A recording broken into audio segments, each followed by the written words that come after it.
మన ప్రభువును రక్షకుడైన యేసుక్రీస్తు వారి ప్రశస్తమైన నామానికి మీ అందరికీ వందనాలు, శుభాలు. అందరూ బాగున్నారమ్మా? దేవాదేవుడు మరొక నూతన దినం దయచేసిన దేవదనకు వందనాలు చెల్లించుకుంటూ ఈ దినపు వాగ్దానం ధ్యానించుకుని ప్రార్థన చేసుకుని మన పనులు ప్రారంభించుకుందాం. విశ్వసించు ప్రతి వాడును ఈయన వలనే నీతిమంతుడిగా తీర్చబడును. ఎవరైతే విశ్వసిస్తాడో ఈయన వలనే నీతిమంతుడిగా, ఎవరి వలన? దేవాదేవుడు యేసు ప్రభు వారి వలన నీతిమంతులు తీర్చబడదు గాక. ఎవరైతే దేవుని విశ్వాసం ఉంచుతారో వాళ్ళే నీతిమంతులు.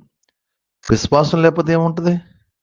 విశ్వాసం కలిగి ఉండి దేవుడు సర్వశక్తిమంతుడు, ఆయన సమస్తము చేయవాడు, భూమిని ఆకాశం సృష్టికర్త, నన్ను కూడా ఇది నాన్న సజీవులకు ఆయన కృపని ఎవరైతే విశ్వసిస్తాడో వాడు ప్రతి ఒక్కడు కూడా నీతిమంతుడు, యథార్థత కలిగి దేవుని యందు భయభక్తి కలిగి ఉన్న కుమారుడు, కుమార్తెగా మన ఉందాం గాక. అందుకే మన అందరం కూడా దేవుని మీద విశ్వాసం, మనుషుల మీద విశ్వాసం పెడతా ఉంటే ఎక్కువ, చేసే దేవుని వైపు తక్కువగా మాట్లాడతాం, లోకంలో ఉన్న వాళ్ళ కోసం ఎక్కువ మాట్లాడుతూ ఉంటాం. కాబట్టి ఇది నాన్న వాగ్దానం అంటున్నా, నువ్వు మనం అందరం కూడా విశ్వసించు ప్రతివాడు కూడా నీతిమంతులుగా తీర్చబడతాం కదా. మన అందరం కూడా దేవుని విశ్వాసించినప్పుడు నిత్యంగా మనకు జరగబోయే కార్యాలు, అద్భుతాలు, ఆశ్చర్యకార్యాలు అన్నీ ఆయన చేయగలదు. సమస్తము సాధ్యమే.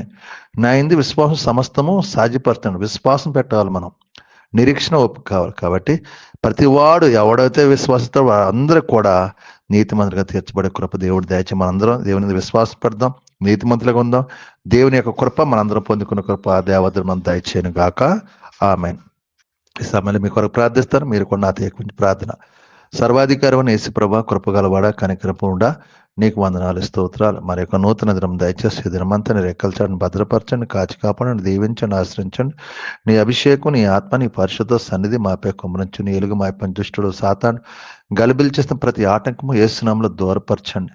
మేము చేసే పనంతా దేవుని కరగం ఉంచండి, ఆశీర్వాదకరించండి. అయ్యా, నీ అందు విశ్వాసం, నీ అందు భయభక్తులు కలిగిన కృప దయచేయి.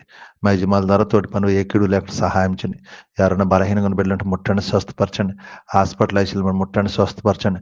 కుటుంబ సమస్యల బాధ విడుదల దాచండి. అప్పులు, బంధకాలను విడిపోయిన తాగుడు, వ్యసనాలు దూరపరచండి.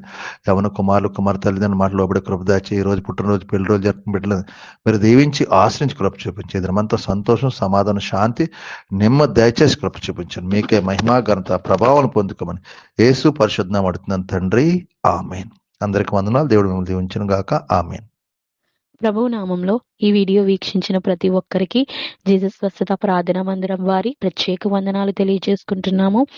మరి ఇంకెన్నో సందేశాలు, వీడియోలు, సంఘ కార్యక్రమాలు మీకు అందుబాటులోకి రావడానికి పక్కనే ఉన్న సబ్స్క్రైబ్ బటన్ని ప్రెస్ చేసి బెల్ ఐకాన్ని కూడా ప్రెస్ చేయాల్సిందిగా కోరుకుంటున్నామండి.